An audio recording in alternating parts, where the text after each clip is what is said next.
Temple.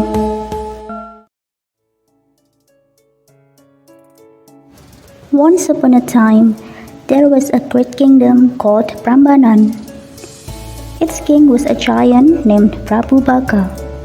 Prabu Baka had big ambitions.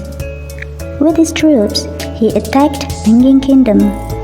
The king of Pengging reacted by sending its commander, Bandung Bondowoso, to face the enemy.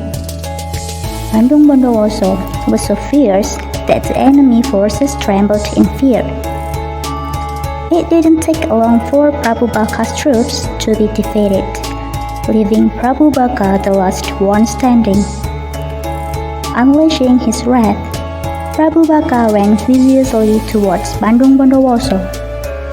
Unfortunately, Prabu Baka couldn't defeat the Pengging Kingdom, and he couldn't return to his own kingdom.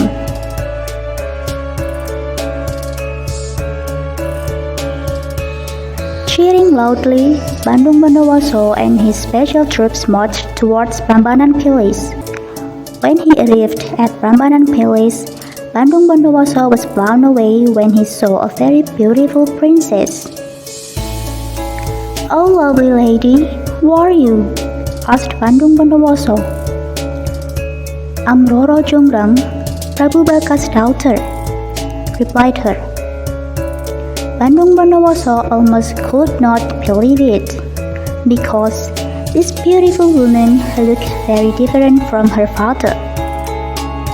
But because he had fallen in love with her, he proposed to her anyway. "Verro G.A, would you be my wife?" After pausing for a while to think, Verro G.A answered, "I would. But I have some terms that you need to fulfill.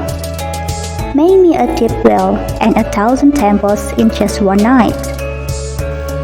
If you are successful in completing both tasks before the sun rises, then I'll be your wife." Without skipping a beat, Bandung Bondowoso agreed to her terms. On the agreed night, Bandung Bondowoso started to dig a well as requested by Verro G.A. With his magical skills, he managed to dig the deep well quickly.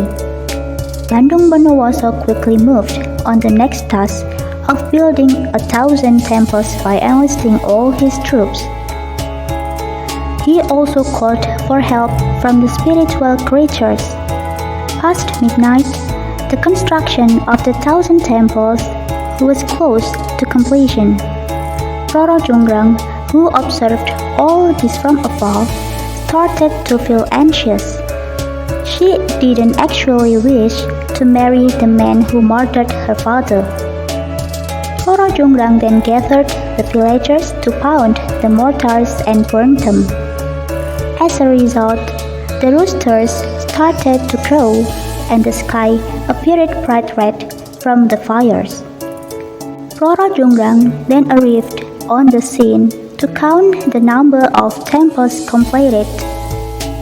It turned out that there was one less candidate to make the 1,000. Bandung Bondowoso realized that Verro G.A had tricked him. Enraged, he cursed Verro G.A. Hit by the curse, Verro G.A truly turned into the statue that completed the 1,000th temple. From this story, we can learn that we must obey or keep all the promises we have made to someone and not cheat. It's better for you to refuse a request than to deny the decision you made. Currently, Prambanan Temple is used as a historical tourist attraction. Many visitors visit Prambanan Temple every year.